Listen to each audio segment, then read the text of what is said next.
Hey, thank you so much for clicking on this video. My name's Olivia, and I'm a gender affirming voice teacher.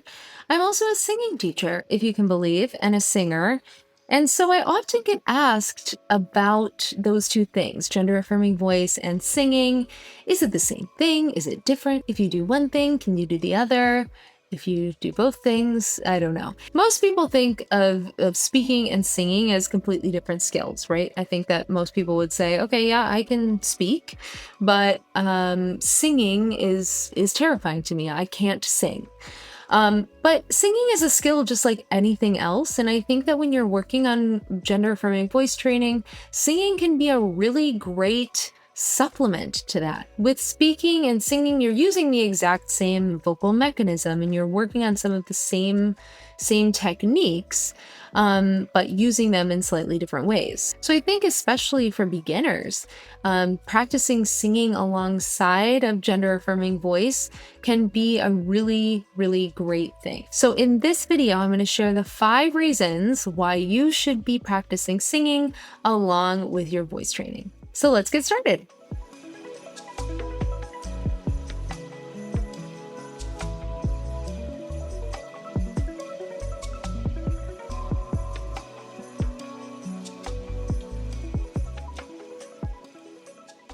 So if we look first at the basics of what using your voice is all about, we have sort of a 3-part system. We have the respiration system, which gets the breath moving. That travels through the source of the sound or the vocal cords in the throat. And then that travels through the filter or the vocal tract where our sound is colored based on the position that our mouth is in. So I'm using my articulators to make my consonants, and I'm also changing the position inside of my mouth to create different vowel sounds. So I'm doing the exact same thing when I'm singing. If I'm singing, "Oh, Danny boy," "Oh, Danny boy, the pipes are calling." Singing all different vowels there with little articulations peppered in, but I have to really change those vowel sounds the same way that I do when I'm chatting to you. So for speech and for singing, it's really important that we check in with our respiration system, make sure that we're taking low belly breaths, that we're managing our breath effectively when as it leaves our body. And it's also really important that we are able to sort of control the source of the sound or the vocal folds. So that might mean adjusting our pitch. That's very important both in singing and in gender affirming voice training. So all of these components, the breath, the vocal folds, and the filter, these are all things that are important in both of these areas. So the first reason that it really benefits you to work on singing in conjunction with voice training is that breath support. So for instance, if you are singing a song and you sing, "Oh, Danny boy, the pipes are calling from Glen," where you're kind of running out of air, you're not putting a lot of air through your instrument, that's not going to sound very good. In the same way, if I'm like, "Hello, how are you? How was your day? What's going on with you?" You're going to be confused because I'm not using my air to move through my body. So when we work on voice training, if we're working on vocal feminization, oftentimes we're working on moving the pitch up higher. So that's going to take some more energy. So you might be used to kind of speaking at a lower pitch. And if you start to speak at a higher pitch, but don't adjust any of your support, if you don't make sure that you're using good breath support, you're going to get fatigued quicker. Because what can happen when we don't have enough breath support is that you'll recruit some other muscles that really shouldn't be involved in singing. They'll kind of squeeze and make things kind of come out of your mouth when you don't have that breath flow. So you can develop some bad habits and some bad technique when you don't have enough air. So same with voice training as with singing. You can develop issues with your voice. One that comes to mind is called muscle tension dysphonia. That's something that I have struggled with personally, where your vocal cords are kind of not doing the job they're supposed to do because these extra muscles are squeezing for them around there. So breath support is a great reason to practice singing and putting air through your instrument so that when you're voice training, you can continue to do the same thing. Number 2 is pitch control and range expansion. So, being able to be aware of what pitch you're using when you're speaking is really helpful in voice training. So whether you're moving your pitch up higher for vocal feminization, or whether you're wanting a lower pitch for vocal masculinization, or anywhere in between, it's really helpful to kind of have a sense in your body and of how to move that pitch. What does that feel like when I'm lower in pitch or higher in pitch, and how can I adjust that? It's also helpful to work on your full range. So if you are working out your voice, warming up your voice regularly as a singer, you're going to be moving into your high range, into your low range. Any good singing teacher is going to encourage you to use all the parts of your voice to strengthen all the parts of your voice. If you focus just on one area, it can be hard, when you're kind of neglecting other parts of your voice. Your voice wants to be worked out. So working on your vocal range can be helpful simply if you want a higher voice or want a lower voice, but it's also helpful in terms of intonation. For instance, in vocal feminization, you might want to be moving your pitch up higher when you're inflecting. So maybe you're like, oh, hi, how are you? Moving your pitch up higher and then coming back down lower. So working on singing can help to smooth out some of the breaks in your voice. You might experience kind of a register break from the chest voice into your head voice. And so working on singing can work on smoothing that out so that you can feel like you have a little bit more flexibility in your intonation as you're speaking. Number 3 is resonance. So resonance is a buzzword, okay? And resonance is all about a buzzy feeling. So resonance is a big component of voice training. For vocal feminization, we work on bringing the sound more forward and feeling more of a buzzy feeling up front. And in singing, we really want to do the same thing. So if we sing kind of from the back of the throat, if we sing like, oh, Danny boy, the pipes are calling. Versus if we sing more forward, oh, Danny boy, the pipes are calling. From glen to glen and down the mountainside. That's going to sound a little bit different. Bringing that more forward is helpful in sort of relaxing the sound, getting a little vibrato action in there maybe, and just feeling a really nice ease in your voice. It's important with both singing and speaking to remember that using your voice shouldn't feel painful. It shouldn't feel hard. It should feel like effort, of course, because you have to think about what you're doing and you move your muscles certain ways, but it should be fun and easy. So finding that ease, that forward buzzy resonance is a really wonderful component of singing practice and also gender affirming voice training. So the more you're practicing this in your singing life, you're singing in a lesson or in a choir you're singing in, that's even more practice that you're getting with this forward feeling. So that's more time that you are kind of building this habit towards a more forward placement. So with number 4, we get into some more of the psychological benefits. So singing can be a wonderful way to build your confidence. Now, when you're working on vocal feminization or vocal masculinization, something I hear a lot from clients is that it's just kind of scary to go out and start using your voice in this new way. You don't know how people are going to react.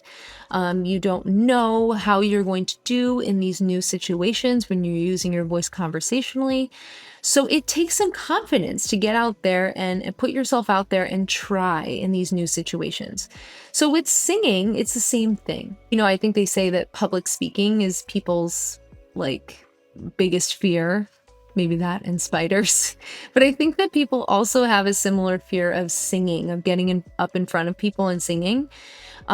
So if you can do that and feel comfortable, if you can maybe, go to a karaoke or something and go sing in front of people, that can be a really great boost in your confidence, and to feel confident in the way that you sing, and being in front of people, expressing yourself can be a really great way to feel good about yourself. And number 5 is that singing can be a wonderful way to relieve stress and encourage you to express yourself emotionally. So going through this process of voice training, there can be a lot of ups and downs. There can be plateaus, periods where you don't feel like you are progressing in the ways that you want to, not to mention all the other things that come along with transition, if you're doing other things involved in your transition, and regular day-to-day life. If you're working, you're going to school, whatever you're doing, family, friends, there's a lot of stressors in life. So singing is a really great way to tap into yourself. I feel like singing is an extension of who I am. It's a way for me to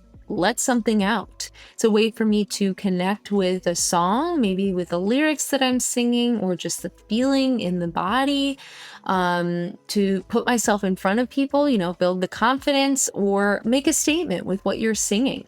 So that doesn't necessarily have to be, at Carnegie Hall. It can be at a karaoke place. It could be joining a choir, a community choir. That could mean taking lessons, or just putting the radio on in the car. It could mean any different thing. But I think that expressing yourself with your voice and allowing it to be fun is a really important part of this, because I think that voice training can be kind of like, it's got to be right. Am I doing this correctly? Am I doing that correctly? Am I where I want to be by now? Am I getting where I'm going? There's so much pressure and stress that I think can kind of weigh you down.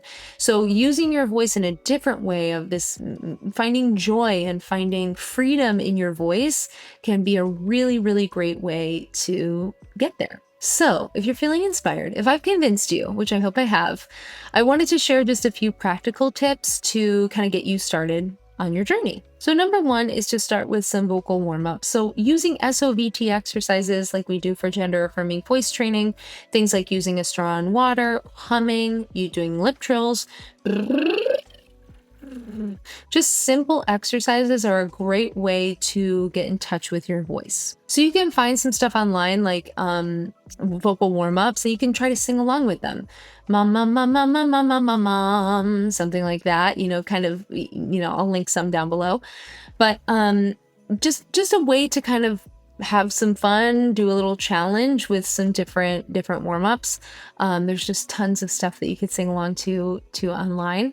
Make sure that when you're doing these warm-ups that you keep it nice and gentle, that you're not pushing your voice or going, a lot of these recordings will go like up into the stratosphere and go super high, maybe go super low.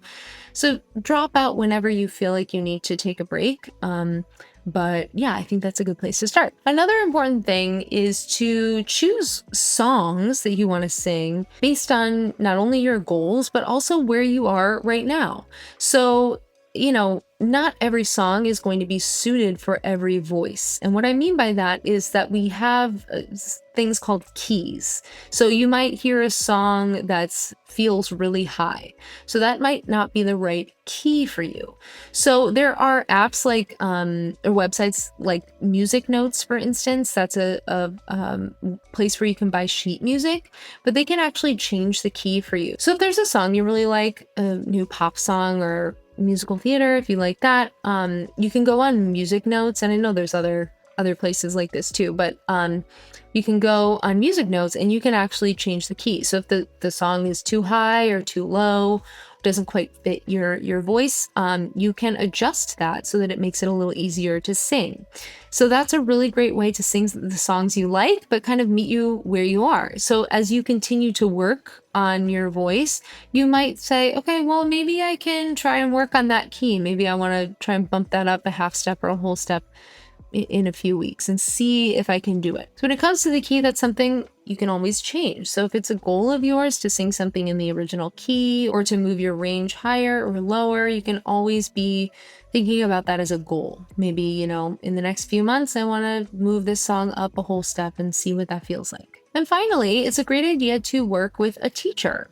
So singing, I feel like some people think it's just like this magic thing that just falls out of the sky into some person who can magically sing, but it takes a lot of work to learn how to sing. It's a skill like anything else. So working with a teacher can really help you work on your technique. So when we think about singing technique, you might be working on agility in your voice. You might be working on breath support. You might be working on releasing tension in your jaw. You might be working on things like staying nice and open for your vowels. So you might sing, if you're singing Danny Boy again, an example would be like, if I'm singing it like this, oh, Danny boy, the pipes are calling from glen to glen and down the mountainside. If I'm a little bit closed here, we might want to loosen that up. Oh, Danny boy, the pipes are calling. That key was too low for me. I picked too low of a key. But you can see how much of a difference that makes when you're just kind of changing the shape of your vocal tract there, changing the shape of your mouth, and engaging your breath support a little bit more. So working with a teacher is a great way to sort of isolate specifically the things that would be good for you to work on in your technique, because every singer is going to be different. So if you're interested in taking a private singing lesson with me, come on over to my website. There's a link down in the description. I would love to hang out with you for a lesson. So singing really can have a lot of benefits when it comes to voice training. So the technical aspects of resonance and all of those things, and also the psychological piece of the confidence and self-expression, all of those things. I really feel like it's helpful to work on singing as you go through this process. So like I said, if you're interested, come on, hang out with me for a lesson. Keep me posted down in the comments and let me know if you are singing, if you feel like it's helped your gender affirming voice work. And if you have any questions for me, I'd love to answer them. Thank you so much for watching. I really hope this video was helpful, and I will look forward to seeing you in the next video.